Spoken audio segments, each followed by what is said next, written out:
Es viernes, viernes de médicos saltillenses, médicos destacados y apreciados en nuestra comunidad. Y hoy le toca el turno al doctor Lauro Cortés Hernández. Veamos de quién estamos hablando. ¿Quién es el doctor Lauro Cortés Hernández? Cursó primaria y secundaria en Miss Stern School, el bachillerato en el Instituto Cumbres de Ciudad de México de 1975 a 1981. Realizó sus estudios profesionales en la Escuela de Medicina de la Universidad Anáhuac en la Ciudad de México de 1981 a 1985. Internado de pregrado en Hospital Juárez de la Secretaría de Salud en Ciudad de México en 1985. Internado en el Hospital Universitario de Monterrey de 1985 a 1986. Su servicio social en el Centro de Salud A de Saltillo de 1986 a 1987. Realizó su residencia médica en cirugía digestiva y endocrina en los hospitales 25 y 51 del IMSS en Monterrey, Nuevo León, de 1987 a 1990. Visitante de intercambio como cirujano colorectal en el Centro de Ciencias de la Salud en la Universidad de Texas en San Antonio de 1990 a 1991. Maestría en Ciencias de Administración Profesional en la Escuela de Administración de Empresas en la Universidad de Miami, Florida, del 2009 al 2010. Cursó la maestría en Gobernanza en la Universidad Autónoma del Noreste, Saltillo, Coahuila. Su experiencia profesional: secretario de Salud en el Estado de Coahuila, presidente de la Comisión Coahuilense de Conciliación y Arbitraje Médico, fue vicepresidente de la Cruz Roja Mexicana Delegación Saltillo, fungió como subdirector médico del Hospital Universitario de Saltillo de la UADC. También ha sido director médico del Hospital Christus Muguerza en Saltillo, cirujano activo en el Centro Hospitalario La Concepción, en el Hospital Universitario de Saltillo, en el Hospital del Magisterio y en el Hospital Christus Muguerza, de 1991 a la fecha. Jefe de endoscopía en el Hospital Christus Muguerza, de 1994 al 2000 y de Torre Médica desde el año 2000. Cirujano miembro del equipo de trasplantes Hospital Christus Muguerza en Saltillo del 2000 al 2008. Posee una vasta experiencia acumulada como directivo hospitalario tanto en instituciones públicas como privadas. También se ha desempeñado como profesor clínico de cirugía en el Hospital Universitario de Saltillo del 2005 al 2007, profesor clínico de cirugía en la Escuela de Enfermería de la UADC de 1994 al 2006. Afiliaciones y membresías: Sociedad Mexicana de Cirujanos del Recto y Colon de 1992 a la fecha. Sociedad Médica Hospital Christus Muguerza en Saltillo de 1994 a la fecha. Colegio Saltillense de Cirugía General de 1994 a la fecha. Referente a su desarrollo personal, el doctor Lauro Cortés está casado y tiene 4 hijos. Destaca su interés por la lectura de temas relacionados con ciencias, música, historia de la medicina y enología. Tiene gusto por la apreciación cultural, teórica y práctica. Es aficionado a la música. Por todo lo anterior, es un honor y un gusto muy grande recibir hoy, en el noticiario de Despega con Chuchuy de Telesaltillo, al doctor Lauro Cortés Hernández, nuestro médico saltillense de este viernes.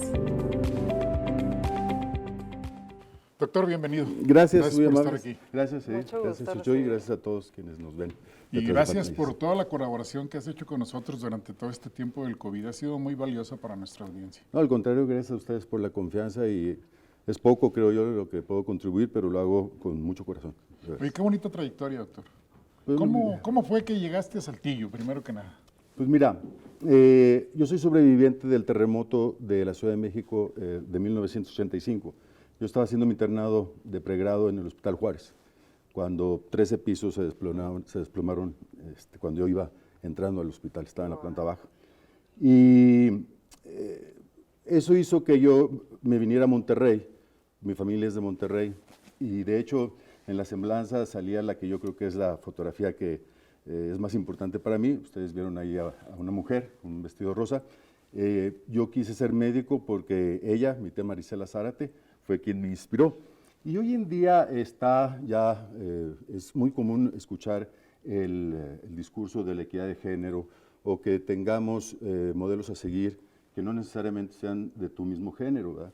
Sin embargo, esto hace 50 años no pasaba. Entonces, que para un niño de 9 años su modelo a seguir fuera una mujer, pues creo yo que me marcó mucho, porque ella fue la primera mujer cirujano pediatra que hubo en México. Entonces, en un mundo en donde excluía a las mujeres de ciertas especialidades quirúrgicas. Entonces, ella es cirujano pediatra, falleció el año pasado. Entonces, para mí eso fue el saque, ¿no? La patada de salida, la inspiración que ella fue siempre en mi vida, porque fue una mujer muy trabajadora, muy recta, con una serie de valores que en Monterrey todo el mundo la recuerda con cariño. Y a lo largo de mi vida ese ejemplo me siguió. Te marcó. Sí, y también yo valoro mucho lo que hicieron mis padres por mí, porque, pues para empezar, pues nunca coartaron la libertad de que yo estudiara lo que... De tu decisión. Sí, y que Marisela fuera mi modelo a seguir. Así que para mí esas de la semblanza es la fotografía más importante. ¿Sí? Estoy aquí gracias a ella. Y que sí es una carrera muy pesada, ¿no? De constante preparación, de estar al día. En este tema tienes que estar todo el tiempo Actualizado preparándote, totalmente. ¿no? Sí, pero miren, justo ayer veía yo unas imágenes de un video de la guerra de Ucrania. Un video que obviamente sacó un periodista, una reportera, y yo me imaginaba qué sería para ellos estar viendo eso en vivo y a todo color, sintiéndolo, oliéndolo. Y debe ser también para ustedes bien difícil, ¿no? Porque este tipo de carreras, cuando está uno en contacto con otro ser humano en sufrimiento, lo simbran a uno, ¿sí? Claro. Lo hacen reflexionar sobre el balance tan frágil que tenemos los seres humanos. Entonces, pues bueno, ¿qué les puedo decir? También ustedes tienen sus momentos difíciles, ¿no? ¿Qué es para ti un paciente? Un paciente es el motivo, es la razón, es la inspiración, es el compromiso, es la responsabilidad, es la alegría muchas veces, es la tristeza también, es una forma de ir creciendo, tomando en cuenta las cosas importantes de la vida. Dentro de toda esta importante trayectoria, ¿algún momento que le haya dejado huella en su trayectoria profesional y personal también? Pues hay muchas. Yo me acuerdo que las primeras veces que vine aquí con ustedes a platicar de COVID, habló una maestra para decir que me quería mucho y que estaba muy agradecida por atenciones médicas que yo había tenido con ella. Y me dio mucha emoción, lo recuerdo con mucho cariño, porque uno hace un trabajo, se llega a involucrar con los pacientes, con las familias, hay mucha camaradería, se entera uno de cosas difíciles, complejas. Entonces, es donde entra la mística, ¿no? Es donde entra ya todo eso que nos distingue a los seres humanos cuando realmente queremos ayudar a alguien más. Entonces, yo creo que ese sería el mejor ejemplo. ¿Cómo fortalecerse para esos momentos en los que, debido a ese involucramiento, tú, independientemente de que seas un médico, como ser humano, pues vives también esa tragedia, ese dolor que está sintiendo esa familia, pero que no puedes distraerte porque tienes que seguir muy atento a sacar adelante el problema clínico, el problema médico? Fíjate, una de las personas que más me marcó fue un maestro que tuve en Estados Unidos, el doctor George Nimari. Y él siempre, cuando estábamos en situaciones muy críticas, siempre me decía, Lauro, stay focused, mantente enfocado, ¿sí? Y pasaban cosas difíciles, pacientes graves, pacientes en terapia intensiva, y cuando todo parecía que no tenía un orden, él me decía, stay focused. Cirugías complejas, stay focused. Mantente enfocado, mantente enfocado. Y se convirtió como en un karma, ¿no? Un mantra. Es decir, si te mantienes tú enfocado, las cosas se van desdoblando frente a ti. Porque tienes que desconectar el corazón y seguir en la tarea científica, ¿no? Tienes que mantenerte enfocado, siempre. Pero mira, también otra cosa, dentro de las fotografías que salían, había una que no apareció, que es de una película de Robert De Niro, que se llamaba El abogado del diablo. Seguramente vieron la película, no voy a entrar en detalles, pero la última escena de la película es la encarnación del diablo, en el personaje de Robert De Niro, en donde a un reportero, precisamente a un periodista, lo tienta otra vez diciéndole, te voy a hacer una entrevista, y ahí nace una serie de complejidades que suceden alrededor de la película, seguramente se acuerdan. Bueno, y la última escena se transforma este guate y dice, la vanidad, mi pecado favorito. ¿Sí? Y eso es cierto, cuando alguien pierde el foco y empieza a pensar en otras cosas, comete errores y las cosas no se dan como deben de ser. Entonces, mantenerse enfocado y dejar a la vanidad de un lado. ¿El momento más difícil que te haya tocado en tu carrera? Muchos. El terremoto fue una situación muy grave. La pandemia ha sido terrible. Una pandemia que no esperábamos. Un incendio durante mi formación como médico, provocado, por cierto. pacientes graves, momentos sublimes también con pacientes graves. Yo recuerdo haber estado asistiendo a un par de personas en sus últimos momentos y han sido momentos de muchísima enseñanza. Uno de ellos es un empresario muy conocido de la localidad, que tuve la oportunidad de estar cerca de él y aprendí tantas cosas, ¿no? Una señora también de la localidad, de una familia muy, muy querida. Yo me acuerdo que cuando la atendía en su casa con un cáncer terminal, yo salía a los jardines de su casa y decía, Dios mío, ¿por qué me mandaste aquí? Porque era una situación muy apremiante para mí como doctor, muy, muy emocionante. Y era un cáncer terminal. Sí, y yo tenía que estar ahí asistiéndola y acompañándola. Sí, Son esos momentos muy pasan los complicados. años y me sigue, Doliendo. pues sigo sintiendo. Sí, claro. Doctor, de cuando usted comenzó pues a ejercer como desde que pasante y todo esto, a hoy, ¿cómo ha visto usted esta evolución de los hospitales, de los espacios médicos? Pues desde donde empezó hasta ahora, ¿no? Justo cuando paso visita les digo a los muchachos que nos tocó un momento bien interesante de la humanidad, porque ha habido muchos desarrollos tecnológicos, lo veíamos ahorita con el tema de la cirugía de mínima invasión, o la cirugía de robótica, o la presencia virtual, la inteligencia artificial, los entornos virtuales, en fin, cosas que en determinado momento pareciera que pudieran alejarnos del centro, que es el ser humano. Sin embargo, tenemos que tener presente que enfrente de nosotros está un ser humano que necesita de nuestros cuidados, ¿verdad? Eso es lo que se le llama una visión pacientocéntrica. En el centro de todo está el ser humano, ¿sí? Está un paciente. Entonces ha sido un desafío interesante. ¿Y hacia dónde vamos aquí en la región, precisamente con la implementación de este tipo de tecnología ya a niveles virtuales, para la atención a nivel virtual? ¿Sí se está ya avanzando en este sentido? Sí, vamos un poquito rezagados, porque pues, básicamente esto requiere de mucha inversión y ahorita tanto los hospitales públicos como los privados, pues después de la pandemia han sufrido presiones económicas muy fuertes. Sin embargo, creo que nos vamos a recuperar. Yo soy optimista. Siempre el ser humano alcanza cosas insospechadas cuando trabaja en equipo, que esa es la otra cosa. Eso es básico. Otra de las fotografías que salía ahí en la semblanza es una cirugía con el doctor Cuauhtémoc Guzmán, un compañero cirujano con quien he trabajado toda la vida y a quien admiro profundamente, porque él, creo yo, combina dos cosas que para mí como cirujano son bien importantes. El conocimiento académico y la destreza. Cuando tú combinas esas dos cosas se convierte en arte. Y yo, Cuauhtémoc Guzmán, es una de las personas que creo que tiene esas dos virtudes. Y he trabajado con él toda mi vida, he aprendido muchas cosas de él y le tengo un profundo respeto.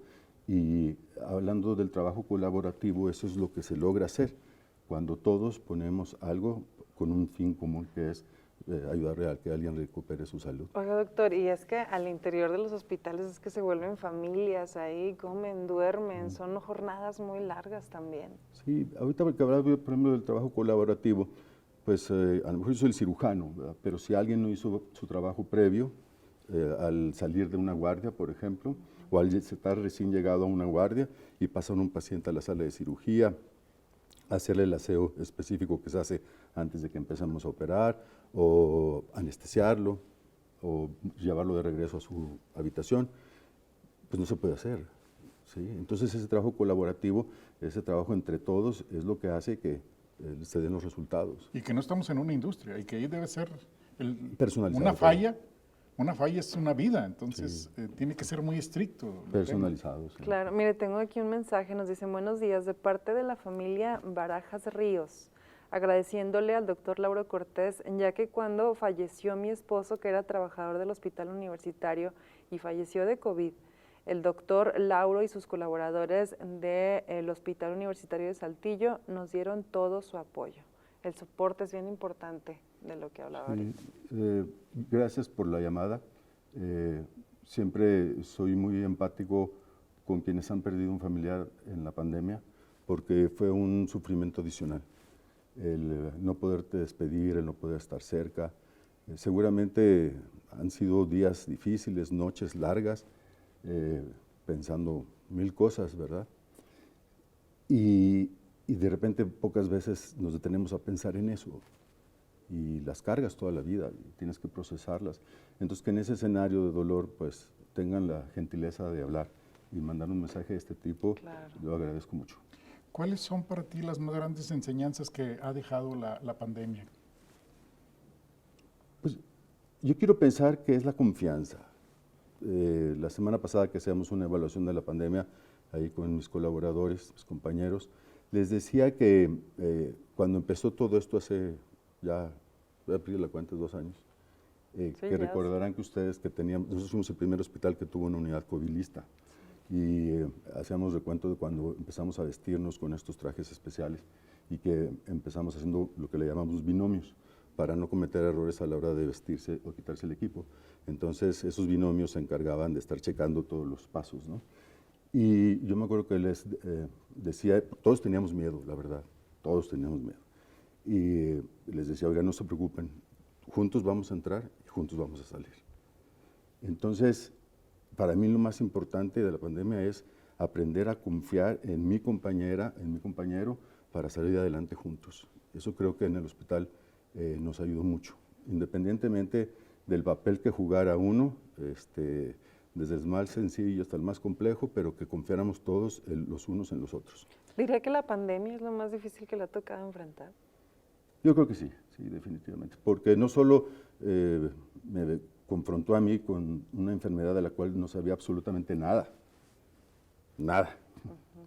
sino que aparte pues, tenía una responsabilidad administrativa en el hospital y en la universidad, entonces doble. Al frente de un equipo grandísimo de personas. Sí. ¿Cuántos son? Todos aprendimos. En el hospital somos más de 500 gentes, pero todos aprendimos juntos. Es la única vez que me ha tocado en donde nadie sabemos nada. ¿Sí? Todos tuvimos que aprender al mismo tiempo, tanto los internos, los residentes, los médicos, los adscritos, todos.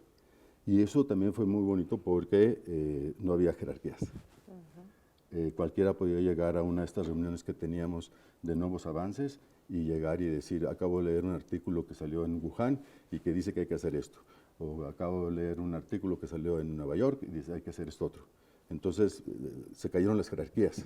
Y esa también fue una ventaja, el cúmulo claro. de información. Claro, de información que viniera de fuentes fidedignas, Claro. porque hubo mucha que fue muy irresponsable también. Claro. Los jóvenes nos ayudaron mucho porque como son expertos en temas de redes sociales, pues de volada se daban cuenta de lo que estaba sucediendo y llegaban y nos decían. Entonces había que acrisolar, como dices tú, la información y sopesarla y darle un peso específico. Entonces eso pues nada más lo puedes hacer con el paso de los años. Entonces, pero fue muy difícil, ¿sí? Pero muy bonito. Nunca había aprendido yo en un entorno así. Exacto. La otra cara del hospital universitario es un hospital de enseñanza, es un hospital escuela. ¿Y de qué tamaño es la responsabilidad? Independientemente de lo administrativo, ¿no? Pues mira, ahora con el nuevo modelo educativo que detonó esta invitación que nos hizo el rector para que todos hiciéramos esta introspección y viéramos qué sigue dentro de la universidad, es bien importante que tengamos claro que independientemente de toda la modernidad, en el centro está un ser humano y tenemos que hacer cosas tomando en cuenta todas las esferas de ese ser humano, no solo la de la salud, sino la emocional, la psíquica, la familiar, ¿sí? La personal. Entonces es un tema en el hospital, esta nueva fase nos debe de llevar de ser un hospital de enseñanza a ser un hospital académico, que hay una diferencia grande. Muy grande. ¿Sí? Entonces en eso estamos, creo que si seguimos por este camino va a ser largo, pero lo vamos a lograr. ¿Qué le falta, Doc, por hacer dentro de su carrera? Pues, tocar el piano. Eres un amante de la música. Sí, sí, tengo ahí la fortuna de estar cerca de las 2 orquestas que tenemos en Saltillo, la Filarmónica y la Esperanza Azteca de Niños. Me hubiera gustado poder tocar el piano. ¿Qué instrumento te gusta más? En alguna ocasión toqué la guitarra, pero era muy malo. Entonces, y canta y todo. Pues en la regadera, pero deja salir el agua. ¿Y qué hay atrás de Lauro Cortés? ¿Qué lo motiva? ¿Cuál es su motor? ¿Cuál es su motivación, su inspiración? ¿Qué lo mueve? Yo no soy de Saltillo. Originalmente. Originalmente. Pero Ya he te vivido quedaste aquí. mucho más años aquí Ya que en la Ciudad de producción, ya. México, que fue donde nací. Y yo siempre he querido aportar algo, ¿sí? Que aunque sea una cosa chiquita, pero decir esto lo hice Fue mi colaboración. por la comunidad en la que decidí quedarme, en la que están mis hijos. Eso es, que si todos hiciéramos un poquito y tuviéramos ese cariño, creo que las cosas serían mucho más fáciles y Sería padres. Labor de comunidad, que es lo que Sí, nos labor de falta a comunidad, todos. sí, claro. Ajá. Sí. Además, estamos en una región privilegiada. Sí, la verdad es que Saltillo es muy bonito. Yo siempre oía la canción esa de Saltillo bonito, no puedo negarlo, ¿no? Y pues la sigo cantando, porque la verdad es que Saltillo es muy bonito. Cuando llegue el retiro, ¿qué te gustaría hacer? Música. Música. Me gusta el tema de la cultura. Creo que la cultura tiene un hilo conductor a muchas otras cosas muy virtuosas del ser humano. Entonces, sí, me gustaría, porque pues, en el tema quirúrgico, pues pierdes facultades, tienes que reconocer el momento en donde ya hasta aquí, y me gustaría involucrarme en temas culturales. Eso me gusta mucho, creo que tiene una importancia muy grande en todas las comunidades, en todas las sociedades, y aunque no se ve muchas veces, a la hora de los problemas, está ahí. Claro que sí. Entonces va a aprender a tocar el piano, doctor. Pues ojalá, aunque sean los changuitos, ¿no? ¿Y cómo te Que dicen que gustaría, es lo más fácil, quién sabe. ¿y cómo te gustaría ver el hospital universitario en un futuro? Es muy buena esa pregunta. Me gustaría verlo que fuera un entorno en donde todos los que están ahí se sintieran realizados. Ese sería mi sueño, que todo el que llegara y checara una tarjeta en la mañana dijera, vengo aquí porque esta es mi realización y mi aportación. Porque imagínense que todos pudiéramos estar en un entorno en donde nos desarrollamos, en donde florecemos, en donde estamos contentos, en donde decimos, de aquí somos. Pues qué mejor, ¿no? Creo que esa debe ser la aspiración de todo tipo de empresas. Así es. Una empresa a la que llegues con gusto y a la que llegues a desarrollarte y con toda la plenitud y con todas las ganas, ¿no? Fíjate, nosotros como tenemos muy cerca Estados Unidos, estamos siempre con el tema del emprendedurismo, pero si tuviéramos cerca a Europa, veríamos que los europeos tienen mucho el crecer con una empresa, con una compañía, con un banco, por ejemplo, y hacer carrera, ¿sí? Más que emprendedurismo es lealtad a una empresa, a una institución, y de eso hacen su modo de vida y es muy legítimo y muy reconocido. Entonces, pues, son perspectivas, es nada más única y exclusivamente hacia dónde tienes el foco, ¿verdad? Doctor, ¿con qué debemos quedarnos de todas las medidas preventivas del COVID ahora que afortunadamente parece que ya se está yendo y pues no debemos bajar la guardia, pero ¿con qué debemos de quedarnos? Yo creo que más que la autoridad exigiéndote hagas o dejes de hacer algo, debe de caer ya en el ámbito de lo personal, ¿verdad? ¿Sí? En el ámbito en donde uno responsablemente decide a dónde ir, a dónde no ir, a dónde entrar con cubrebocas, a dónde no ponérselo. Porque cuando ya este tipo de decisiones están en la esfera de lo privado, de lo particular, de las decisiones que yo tomo, es cuando permean hacia la sociedad, ¿sí? Porque todos tomamos conciencia de la importancia que tiene el respeto a los demás. Miren, es lo que pasa con los japoneses. Antes de la pandemia veíamos imágenes de Japón en donde la gente traía los cubrebocas y pensábamos que era por la contaminación. Y eso fue hace muchísimos años. Japón resolvió, bueno, ha estado tratando de resolver el tema de la contaminación, pero los japoneses lo hacen porque son muy respetuosos de los espacios vitales. Entonces, en el momento que uno de ellos tiene la percepción de que pudiera invadir el espacio de otra persona, prefiere contenerse con un cubrebocas, ¿no? Es un tema de educación, es un tema de respeto. De respeto y de amor de a cultura. la humanidad, a los demás, ¿no? Sí. Entonces, Entonces, y además, doctor, si el cubrebocas ya nos protegió durante toda la pandemia, pues vamos a seguirlo usando, porque hay otros virus en el aire, hay otras enfermedades Y que... se vio, Chucho, y se vio con la sirvió disminución muchísimo. de algunas Influenza. enfermedades, de influenza, de temas estomacales. sí, y porque nos demás. lavamos las manos a cada rato. Además, Se sí, claro. acabaron las Eso diarreas. también Seguirlo hay que dejarla, pero bien firme, ¿no? Fíjense, a la mujer es una nimiedad. Los chicles en la calle de Victoria. A partir de que todo el mundo traía cubrebocas, ya no hay chicles. Bajó como la había venta de antes. Y vaya que era un problema. Y era un problema, o sea, a los servicios municipales les cuesta un dineral estar limpiando los chicles de la calle. Bueno, disminuyó dramáticamente porque la gente traía el cubrebocas y nada más picando chicles y tirándolos. ¿Habría influido O sea, también en bajar el tabaquismo? Porque al traer el claro, cubrebocas también, la gente definitivamente. deja de fumar. Entonces, fíjate, hubo muchas cosas que dejamos de hacer, están ahí los resultados, pues sigámoslos haciendo, sigámoslo haciendo. Sigámoslo utilizando. Claro. Sí. Muy bien, doctor. No, me híjole, agradezco mucho. Bien agradable la plática contigo. No, hombre, Felicidades por gracias. esa trayectoria Muchas gracias. y agradecerte de nuevo toda la colaboración que has tenido con este noticiario y esta es tu casa. Gracias, encantado, muy amables. Y le Siempre vamos a están. seguir molestando ahí de vez en No, cuando, estoy a doctor, sus como órdenes. quiera. Nomás háganme preguntas que me sepa, porque si no, Ah, estoy en un bueno. aprieto. Muchas gracias. 8 de Gracias. la mañana con 30 minutos. Vámonos a un corte, regresamos. Tenemos mucha más información para ustedes esta mañana.